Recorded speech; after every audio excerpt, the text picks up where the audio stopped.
ټیک ټاک خپل کار کوا، خپل کیل کود کوا. کیل مون خلاف نه یو، کرکټ کې کوي او فوټبال کې کار شي کې کوا، خو مونږ ګیله په دې باندې کوو ورې او بیان هم درې کو کتو خپکی او خوشحالي چې جواری ورې شریعت جایز کوي نه، جواری شریعت نه جایز کوي.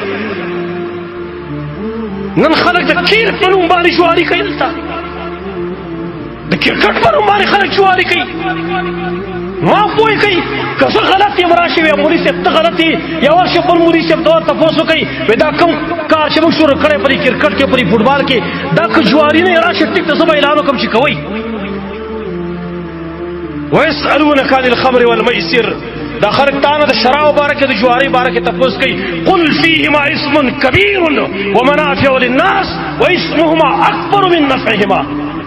دا خلک ستانه تپوس کوي د شراب باره کې د جواري باره کې، ورته وایي چې په دې کې ګناه ده، غټه ګناه ده چې زما الله ورته غټه وویله، د هغې څه انتها نشته دی.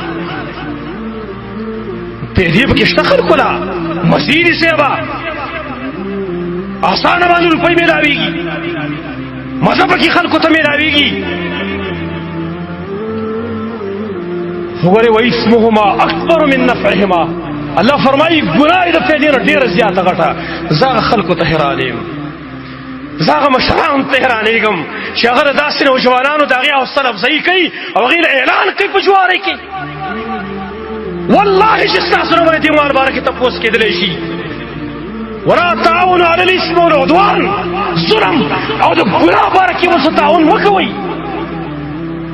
که جواري نه راشي ما مطمئن کوي، ما مطمئن کوي چې جواري نه قسم په الله زه به رجوع وکړم، خو ستاسو د خیر دپاره لګیا یم. والله که بل غرض وي ستاسو د خیر دپاره لګیا یم. نن قرآن درس دلته شروع سړی 15 منټه نه کښېني او کرکټ ته به ماسپښین واره ماښامه پورې ناست او بیا پکې د نظم په نوم باندې به ګانې هم پکې لګي، ګانې هم پکې لګي. بیا لږ د الله نه یره وکړئ. دا څه کوئ تاسو؟ که قرآن نه ویلي چې دا جواري ده راشي ټیک ته څه مجرم، خو چې قرآن ویلي چې دا جواري ده بیا ولې کوئ؟ څه شر شوی چې کوئ؟ ولې کوئ دا حوصله افزایي؟ چې بهار ورته ور په غاړه کې د پلسټک په کرسۍ کې کښېني 5000 اعلان 10000 اعلان. موږ کوله دلته په جومات کې صوفه کېښودله که نه او د هارون امباره مو تله ولګوه نو د جومات دپاره 15 روپۍ نه ورکوي، جومات دپاره 15 روپۍ نه ورکوي او د جوارۍ دپاره به 10000 20000 اعلانونه کوي. لږ حیا پکار ده، لږ شرم پکار دی. قرآن باندې خپې ښودلی پکار چې په قرآن باندې سړی خپې ږدي. کیله کوا کیله چا منع کړی؟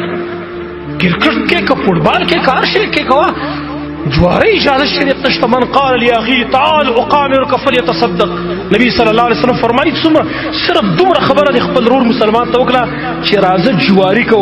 نبی صلی الله علیه وسلم خبره د خطرناک وکړه، صدقه وکړه، فليتصدق، صدقه دی وکړه. نو تپوس په دغه علاقې وعن ماله من اين اکتسبه وفيما انفقه، مال د کوم ځای نه ګټلی دی او په کوم ځای کې خرج کړی دی.